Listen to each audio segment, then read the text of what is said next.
Selamat pagi, selamat siang, selamat sore, atau selamat malam kepada Ibu Indah Kartika Sandi selaku dosen pengampu mata kuliah Praktik Sistem Informasi kelas EAB.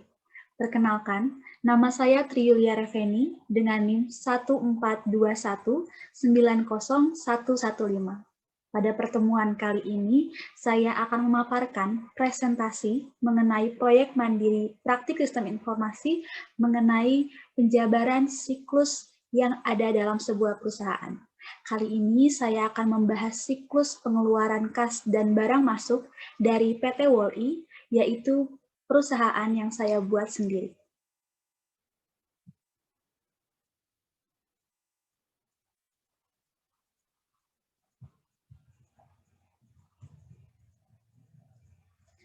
Baik, presentasi kali ini akan memuat yang pertama, about us, yaitu mendeskripsikan apa itu PT WOLI. Yang kedua ada konteks diagram, yaitu diagram konteks. Yang ketiga ada DFD atau data flow diagram. Yang keempat ada flowchart atau bagan alir. Yang kelima ada internal control analytics atau pengendalian internal. Yang keenam ada summary atau kesimpulan. Hello, my name is Triyulia Reveni. As the founder of PT WOLI, let me introduce you to WOLI. Yang pertama, ada about us. Berikut ini adalah logo dari perusahaan kami, yaitu PT WOLI. PT WOLI ini merupakan sebuah perusahaan sekaligus merek atas produk yang kami buat, yang berhubungan dengan WOL. PT WOLI adalah sebuah perusahaan yang bergerak di bidang manufaktur pakaian, dalam hal ini menitik beratkan pada bahan wol. PT WOLI memproduksi berbagai jenis pakaian, di antaranya baju, celana, hingga luaran. Produk WOLI tidak hanya pakaian yang terbuat dari 100% bahan wol. Kami juga memproduksi pakaian yang mengkombinasikan bahan-bahan lain untuk membuat produk WOLI, seperti katun yang dipadankan dengan wol menjadikan kaos yang nyaman dipakai. Kami memiliki banyak jenis dan penuh kreativitas, memungkinkan pelanggan memilih dan pastinya memiliki selera dalam produk kami semua. Tidak hanya itu, selain menyediakan desain kami sendiri, pelanggan bisa memberikan permintaan desain yang sesuai dengan keinginan pelanggan atau yang biasa kita sebut custom, seperti wajah seseorang, sebuah pesan, desain pribadi, dan sebagainya. Pengerjaannya memerlukan waktu karena pembuatan produk WOLI dikerjakan langsung oleh tangan para ibu yang luar biasa. Mesin hanya membantu mengerjakan yang sedikit. Walaupun begitu, pelanggan bisa membeli WOLI yang sudah tersedia di toko offline maupun online dengan berbagai pilihan. Pastikan kalian tidak bingung dalam memilih produk WOLI. Kalaupun begitu, kalian bisa memiliki sendiri. Baik, selanjutnya adalah filosofi dari PT WOLI. Berasal dari kata wol, yaitu benang wol. Mengapa? Karena mama saya suka merajut. Ya, sesederhana itu. Saya ingin menjadikan mama saya sebagai dasar bisnis saya. Saya ingin selalu mengingat mama saya saat menjalani bisnis ini. Saya ingin membanggakan mama saya. Dengan menjadikan mama sebagai dasar, saya mau melihat bisnis ini berharga. Yang pasti tidak seberharga mama saya, tapi saya ingin melihatnya demikian. Menjadikan saya bertanggung jawab pada bisnis yang saya bangun dari nol dan tidak main-main. Bertanggung jawab bukan hanya untuk keperluan makan saya sehari-hari, tetapi kehidupan karyawan yang bekerja dengan saya, para pelanggan yang harus merasakan kepuasan, dan mendapatkan pesan dari bisnis ini, serta orang-orang yang perlu saya bantu. Lalu, wol adalah benang yang dijadikan suatu pakaian bisa membawa kehangatan. Saya berharap bisnis ini tidak hanya memberi kepuasan secara jasmani atau tempat mencari laba, kepuasan pelanggan, tetapi semua orang yang terlibat dapat merasakan kehangatan dalam hubungan bekerja, bahkan pelanggan bisa merasakan kehangatan lewat komunikasi dan kepuasan mereka, juga kehangatan dengan orang tercinta yang diberikan produk WOLI. Lalu yang ketiga, WOLI yang mirip pengucapannya dengan mommy atau mama dalam bahasa Inggris. Lalu kita masuk ke penjabaran siklus. Di sini saya akan menjelaskan siklus mengenai pengeluaran kas dan barang masuk. Siklus pengeluaran kas dan barang masuk PT WOLI adalah proses bagaimana PT WOLI melakukan pemesanan barang untuk persediaan bahan produksi dan pengeluaran kas atas pembelian barang tersebut. Siklus ini terdiri dari 5 departemen atau entitas, yaitu bagian pembelian, bagian keuangan, supplier, bagian penerimaan, dan gudang. Saya memilih siklus ini untuk dijelaskan karena saya menjelaskan 2 proses sekaligus, yaitu pengeluaran kas dan barang masuk. Bagaimana pembayaran yang memiliki berbagai metode dan proses barang masuk ke perusahaan. Lalu diagram yang pertama adalah diagram konteks. Di sini ada 5 entitas seperti yang sudah saya jelaskan tadi, di mana prosesnya itu timbal balik antar dan saling terkait satu sama lain. Bagian pembelian akan membuat permintaan pembelian barang atas laporan persediaan barang habis dan membuat order pembelian.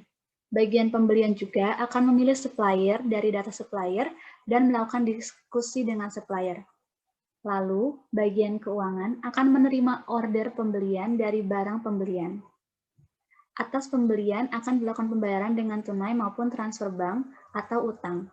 Bagian keuangan akan menerima tanda terima atau kwitansi dan invoice ataupun invoice faktur dari supplier. Setelah proses pembayaran, bagian keuangan membuat laporan pengeluaran kas untuk pembayaran tunai dan laporan beban untuk pembayaran dengan utang. Supplier akan menerima pembayaran dan memproses pesanan barang. Jika barang sudah siap, barang dikirimkan ke PT WOLI.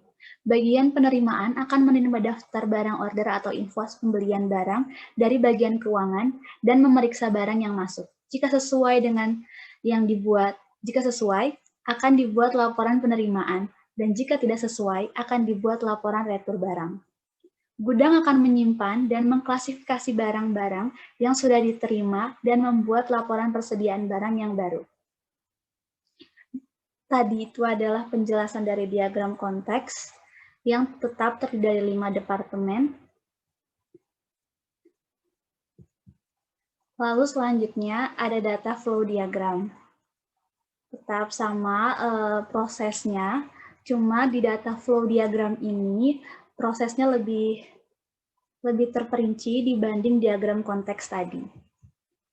Jadi pada data flow diagram, penjelasannya lebih rinci dibanding dengan diagram konteks.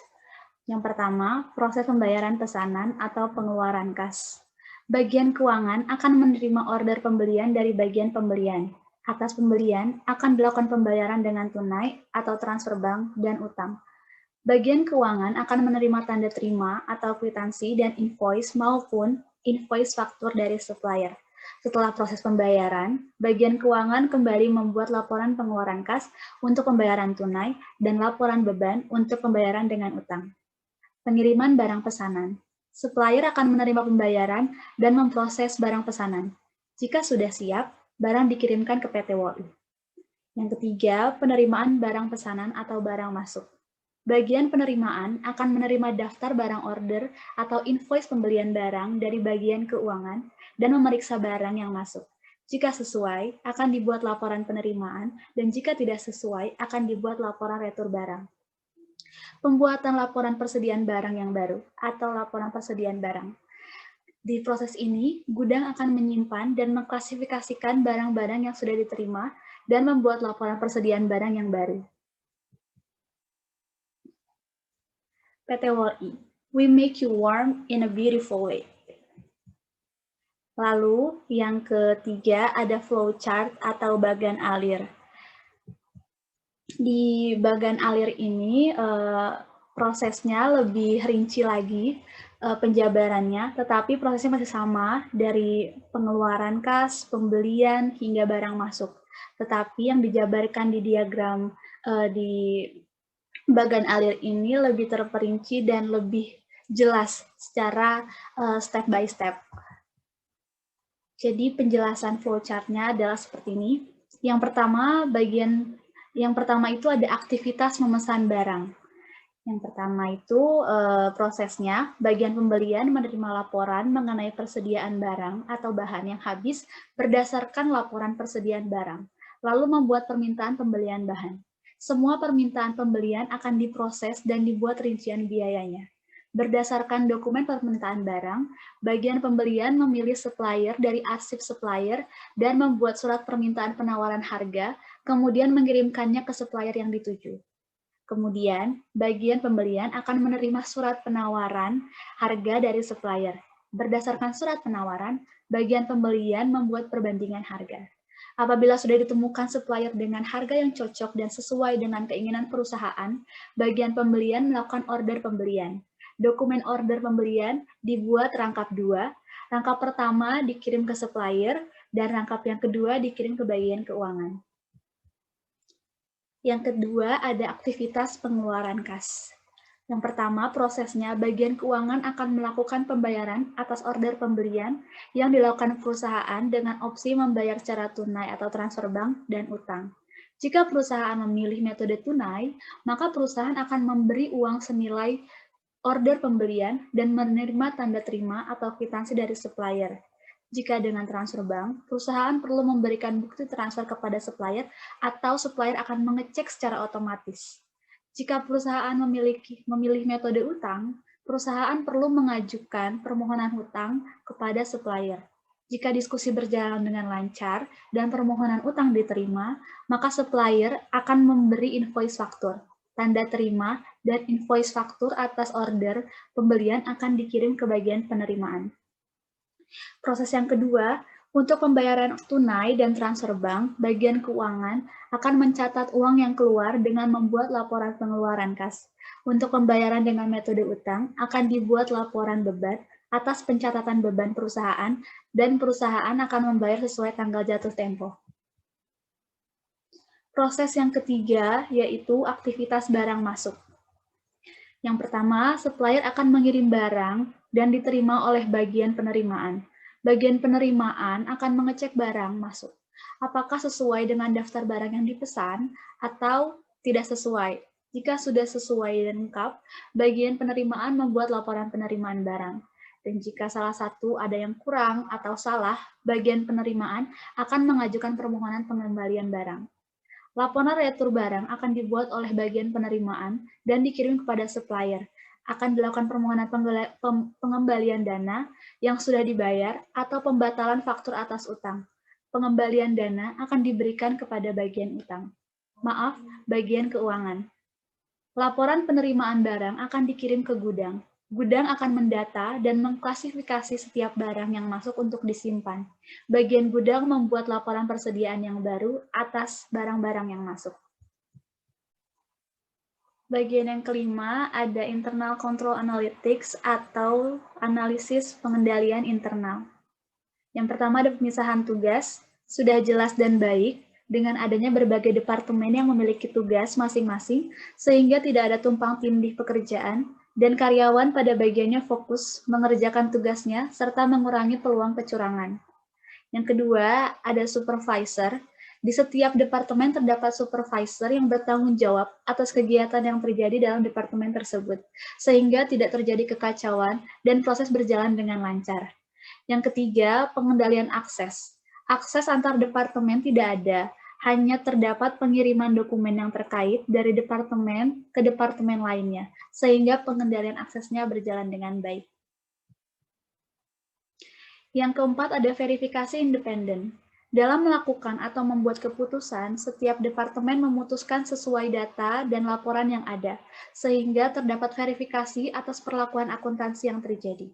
Yang kelima ada dokumen akuntansi. Setiap transaksi yang membutuhkan dokumen dan menghasilkan dokumen akan disimpan, sehingga jika kelak dokumen itu dibutuhkan karyawan tidak kesulitan mencari dan menggunakannya.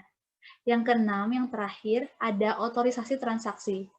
Di sini, perusahaan WOLI belum ada otorisasi transaksi karena belum ada orang khusus yang bertanggung jawab atas penandatanganan atau pengesahan transaksi.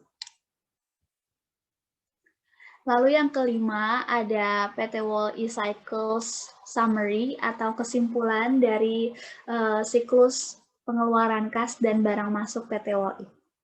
Siklus pengeluaran kas dan barang masuk PT WOLI terdiri dari 5 departemen, yaitu bagian pembelian, bagian keuangan, supplier, bagian penerimaan, dan gudang.